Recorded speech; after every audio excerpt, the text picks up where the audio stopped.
બોટાદ જિલ્લાના ગઢા તાલુકાના ઢસા ગામના ખેડૂત સાથે રોકાણના નામે 17.53 લાખની ઠગાઈની ફરિયાદ. ઢસા ગામના ખેડૂત નરેશભાઈ ભૂરાભાઈ ડાવરિયાએ પોલીસમાં નોંધાવી ફરિયાદ. ખેડૂતને Tulsi Aradhya infra and holiday resort India નામની કંપનીમાં રોકાણ કરાવવાના બહાને તેમને લાલચ આપી.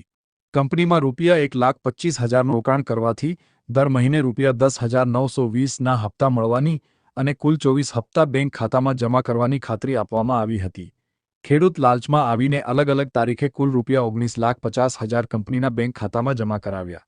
પરંતુ કંપની તરફથી માત્ર ₹1.96 લાખ જેટલી રકમ પરત મળી હતી અને બાકી ₹17.53 લાખ પરત ન આપ્યા.